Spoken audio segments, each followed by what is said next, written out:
জুলাই অভ্যুত্থানের আত্মদানকারীরা ইতিহাসের স্রষ্টা, এমন মন্তব্য করেছেন প্রধান উপদেষ্টা ডক্টর মোহাম্মদ ইউনূস। জানান, আন্দোলনে শহীদদের পরিবার প্রতি মাসে পাবেন 20,000 টাকা করে ভাতা। বিভিন্ন ক্যাটাগরিতে আহতদেরও রাষ্ট্রীয়ভাবে দেয়া হবে অর্থ সহায়তা।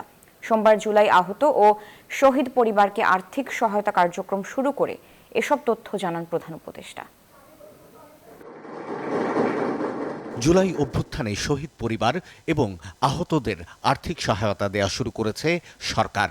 সোমবার প্রধান উপদেষ্টার তেজগাঁও কার্যালয়ে 21 শহীদ পরিবার এবং 7 আহতকে চেক হস্তান্তরের মধ্য দিয়ে এ কার্যক্রম শুরু করেন অধ্যাপক মোহাম্মদ ইউনূস। বৈঠকে জানানো হয়, সরকারের সিদ্ধান্ত অনুযায়ী জুলাই অভ্যুত্থানের প্রতিটি শহীদ পরিবারকে এককালীন 30 লাখ টাকা এবং মাসিক 20,000 টাকা করে ভাতা প্রদান করা হবে। এছাড়া আহতদের 2 ক্যাটাগরিতে ভাগ করে এককালীন নগদ টাকা ও ভাতা প্রদানের সিদ্ধান্ত নিয়েছে সরকার।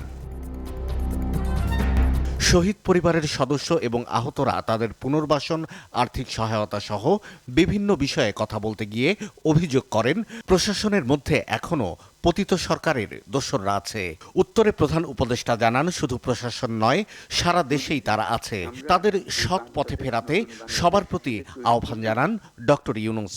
তোমরা বলার সময় বলেছো যে আমাদের এখানে স্বৈরাচারী সরকারের লোক বসে আছে, আমাকে এই করছে। তারা চলে যায় নাই।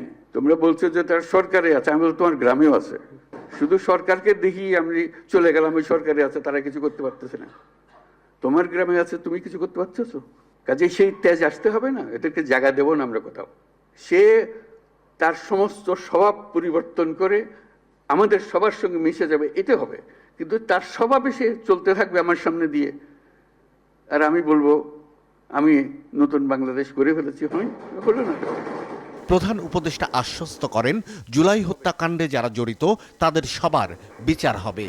যদি তার সে আমারে পিটবে, আমি পিটবো, এটা এই পিটাপিটির শেষ কোনোদিন হবে না। তোমরা বিচারের কথা বলেছো অনেক সময়, এবং তোমরা তাৎক্ষণিক বিচার চেয়েছো। এখানে অনেকে তাৎক্ষণিক এক্ষুনি বিচার চাই। বিচারের মুশকিল হলো যে তাৎক্ষণিক হয় না এই জিনিস, কারণ তাৎক্ষণিক হতে হলে অবিচার হয়ে যায়। বিচারের কাজ চলতে থাকুক, যারা অপরাধী, যাকে সাক্ষ্য প্রমাণ আছে, তারা পুলিশের হাতে সুপর্দ করে দাও, বিচারের হাতে তুলে দাও। অবিচার যেন না হয়। আমরা অবিচারের বিরুদ্ধে দাঁড়িয়েছিলাম বলেই আজকে এই সংগ্রাম হয়েছে, এই আত্মত্যাগ হয়েছে। তুমি এই দেশের সন্তান, আমি এই দেশের সন্তান। তুমি আমার বহু কষ্ট দিছো, আমি তো অনেক কষ্ট দেবো না। এই দেশ আমার একার না, তোমারও এই দেশ। তোমাকে আমরা দেশ থেকে বাইর করার কথা বলতেছি না। এখন থেকে জুলাই আন্দোলনের শহীদরা জুলাই শহীদ এবং আহতরা জুলাই যোদ্ধা নামে অভিহিত হবেন।